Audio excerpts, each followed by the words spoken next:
I got a question for you guys. Are you down with O.P.P? Yep, that's right. Today I'm talking about, well, I'm starting to talk about Naughty by Nature's debut hit. Not really their technical debut hit, because of course they were known previously as New Style and had a whole album out. But their debut as Naughty by Nature when they joined the second version of the Flavor Unit, Wham! Right here, O.P.P, 1991, Tommy Boy Records. This was definitely their pop song, but it's backed with Wickedest Man Alive, which is more sort of the street track for them. It's all based on not Michael Jackson, Jackson 5, of course, which Michael Jackson is a member of. Sample very obvious, you recognize it right away from, ABC 1, 2, 3, that, really strident piano loop and everything. But curiously, O.P.P, well, actually, I guess first I'll really touch on the title, O.P.P. It's funny how much people sort of question what does O.P.P mean when he really explicitly spells it out in the song. Let me just play you a real quick clip, just for that little bit of verse there, but more so you get to hear the beat, because I'm going to talk about it in a second. So this is, naturally, Naughty by Nature's O.P.P.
So the irony is that O.P.P is in some ways actually other people's property. I mean, not just the fact that it's based on a big sample, which of course it is, but that whole, not just that particular sample or the decision to find and use that particular sample, but to chop it up in that exact way and all, was another artist's idea that they jacked it from, which kind of goes in the theme of the song and is perhaps intentional.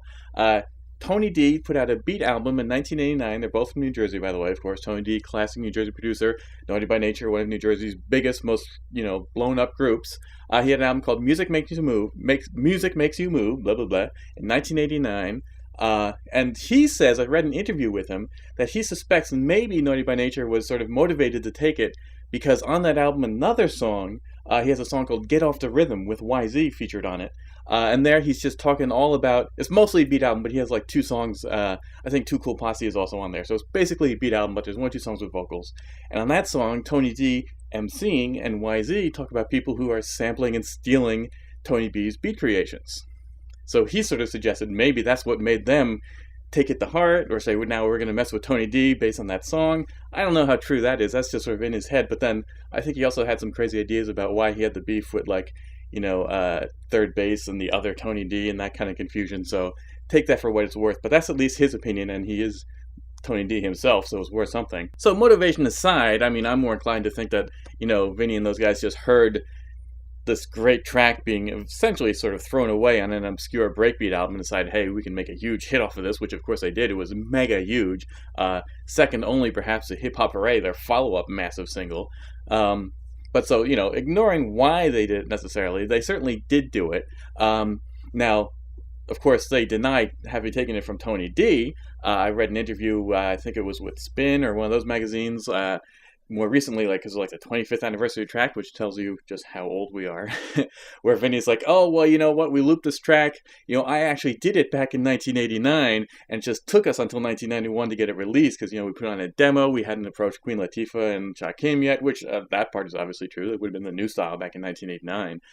So they had this just, sitting away, and so ostensibly they did it before Tony D, but then again, Tony D's album came out in 1989, so even then, following Vinny's denial story, you could say that they heard it in 1989, made it in 1989, and then eventually leaked it in 1991, so who knows really. So one thing you might be saying, especially like Naughty by Nature defenders, but anybody would probably say this, well hey, how many hip-hop songs in history long before this and long after this have just used the same sample as another record? That's not really biting necessarily. I mean, there's only so many records, and this Jackson 5 loop is such a big known record, and such a really funky, kind of obvious kind of sample to take. I mean, you really can't say, oh, hey, that's my intellectual property. I thought of sampling that record. I mean, there's a very likely chance that plenty of artists would come around and sample that same break without ever having known of Tony D. And certainly, Tony D's Breakbeat album was known, but it wasn't like a big mainstream thing. Very plausible that even in New Jersey, plenty of other artists would never have heard the album or have heard of that album. But when you listen to it, and I'm going to play you a clip, it's the first song on that album. It's called Adam's Nightmare. It's the whole ABC record is pretty big, pretty long. The music changes. It's a lot more live instrumentation, so it's a little bit more fluent than it is, when you think of new records now, like if Taylor Swift comes with something like the one loop, beginning to end, kind of the same. Back then in the 70s and funk and all, there's a lot more strident, there's a lot more variety within the one single track. So they sample it the exact same way and essentially make the exact same beat out of it. But then even more incriminating, would you say, is that they use like the vocal sample, that kind of bit going, come on, let me tell you what I'm talking about, and use that as a bridge, which Tony D did as and yet is also a very famous moment in O.P.P. So just the way that they use different elements from different points in the record and put it together and assembled essentially the same hip-hop instrumental was what I think really tells you that they definitely heard Tony D and used his ideas, as opposed to just coincidentally playing the Jackson 5 record. So now I'm just going to play a clip of Adam's Nightmare 1989 from Tony D's Music Make You Move, and you can hear for yourself just how similar it is.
So there you go. That's how O.P.P is, in a sense, other people's property. But this video doesn't end there. In a sense, we're only just kind of getting started, because not only then did O.P.P kind of borrow from the past, perhaps intentionally. Tony D has even said that he thought the song might have originally been about beats, and that Tommy Boy asked him to change it up and make it about, sex and relationships, to make it a lot more commercial, which kind of makes sense, but it also seems like that's a stretch based on, not a lot of inside information on his part, but it's definitely possible. But anyway, beyond that then, so 1991, O.P.P, huge record, like one of those things like people who hated hip-hop and never listened to hip-hop knew that song pretty well. Like, it was just really mainstream pop crossover success, which is everything Naughty by Nature could have wanted and expected, and a lot more.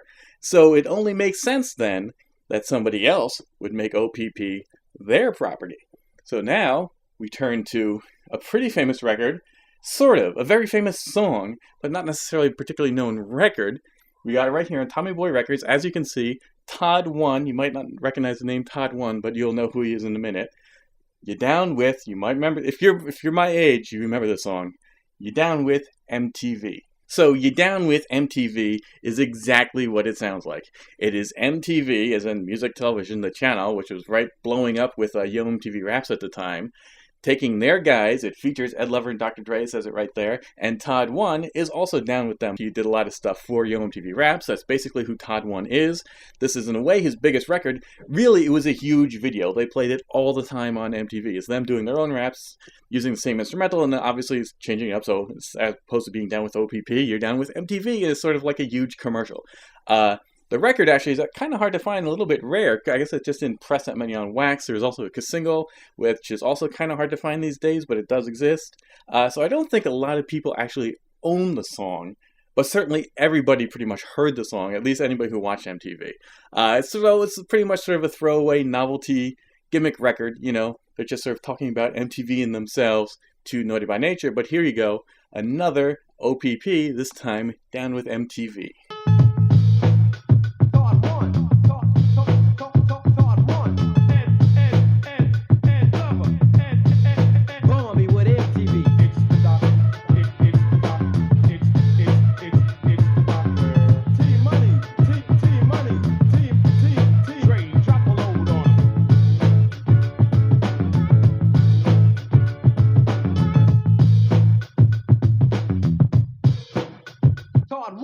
MTV, I can't explain it. I take it frame by frame it to have you all jump and shout and saying it. M is for music, T is for telly, scratch your temple.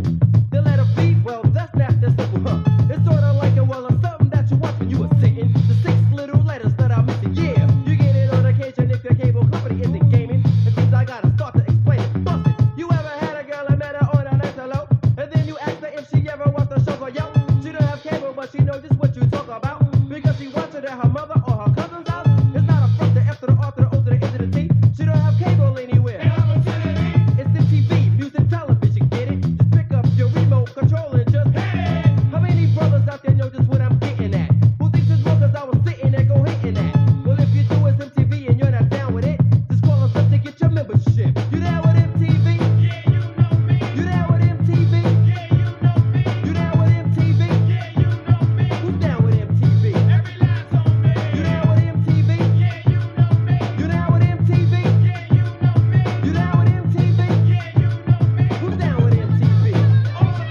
Now for the ladies, MTV is something gifted. All the letters are the same, and it's really nothing different. We're the largest, love is lean. I call it the leanest. If you don't watch the TV, then you Yeah, get cool, the. I won't get into that. Also, I guess another reason why this record is kind of rare is because, you know, it is sort of a novelty commercial advertising record, so a lot of heads probably wouldn't really want to own it, you know what I mean? As much as you might say O.P.P is kind of crass, commercial, over-the-top, mainstream, you know, oh, they're leaving hip-hop behind and going to the Z100 audiences. Maybe, but this is flat out just a commercial for MTV. So, I mean, O.P.P is definitely the real version compared to this. So you can see why a lot of people wouldn't even really want to bother owning this on wax. But also for collectors, it's sort of a fun, weird novelty record. But anyway, now let's move on. But Doom, Boys from the Bottom on Timex Records, which was connected to Hot Records and did a lot of, as the name Boys from the Bottom implies, a lot of Miami-based Southern hip-hop. Song is Down With HIV. A little bit controversial, but it basically is saying what you would think it's saying. So I know to a lot of the world, especially in the early 90s, like kind of all bass music is sort of kind of lumped together, the same obscure, trashy, junky, you know, booty, shake your booty, really generic instrumentals just based on high kind of bass, you know. People in New York and LA were not taking hardly any of those guys seriously. But, you know, if you actually know a bit about Miami-based music and stuff like that, Boys from the Bottom are not a totally obscure group. They actually had a couple albums out, both under the name Boys from the Bottom, and then also more individually as Danny D and DJ Wiz. Even collectively, the two of them had an album out called Danny D and DJ Wiz. There's also a third guy who was sort of down with Boys from the Bottom. I think he's only on the second album, but basically it's Danny D, the MC, and DJ Wiz.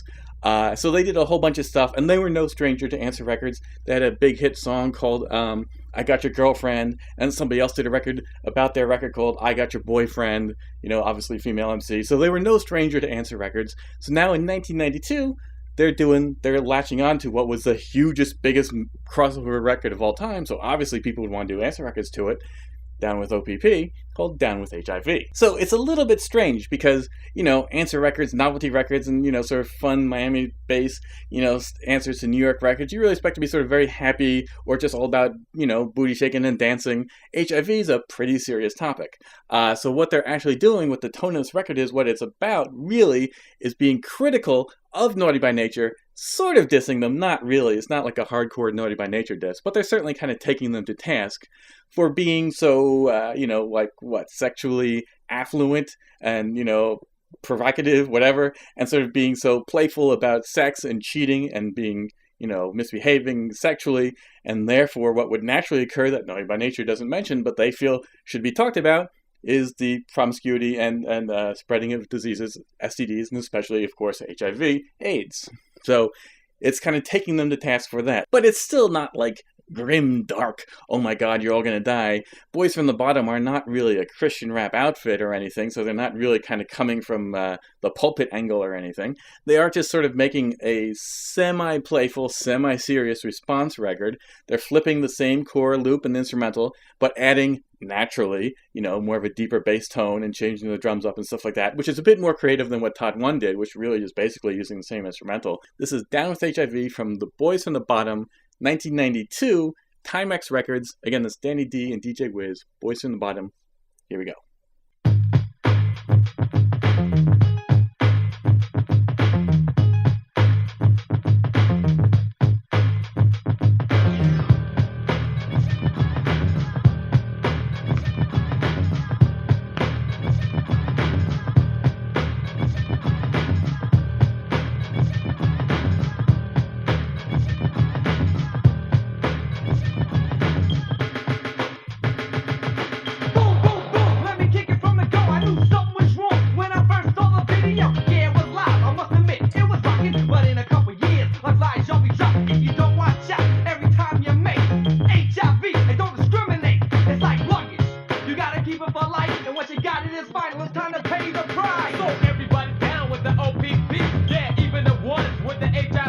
You can take it as a diss if you wish. You think I care about a sucker getting pissed? I'm a straight up gangster with heart. And the hell with that crap, I'm too smart. Cause O.P.P is like tic-tac-toe. You can catch that crap from any hoe. Yo, you know what O.P.P? You can't change HIV. You know what O.P.P? You can't change HIV. You know what O.P.P? You can't change HIV. Who's down with O.P.P? Not me. You know what O.P.P? You can't change HIV. You know what O.P.P? You can't change HIV. You know what O.P.P? You can't change HIV. Who's down with O.P.P? Not me. Let me tell you something, I don't need to scratch my temple, cause I can break it down, and yo, it's rather simple. Remember that girl when you met her on a night hello? You didn't know she was the neighborhood hoe, no. She's been with Tom, Dick, Hank, and his brother John. She looked so good you didn't want to put a Jimmy on. Now you're laying like a bag of bones in the bed. You can't believe what your doctor just said. So there you go. That's almost really the main reason I wanted to do this video, was to build up to this. Certainly, I think it's a very compelling story. O.P.P, huge record, how they kind of jacked it from Tony D. Show off the little Todd 1 thing, because again, I'm sure most of you are familiar with the song, but probably haven't actually seen the record. But I really wanted to kind of come to this strange answer record from Miami and kind of share that with you guys. I'm sure none of you, very few, have actually heard of that song, much less heard it. So there you go. Down with HIV, down with MTV, down with O.P.P, Adam's Nightmare. That's it for me, guys. Thanks for watching. Check you guys next time.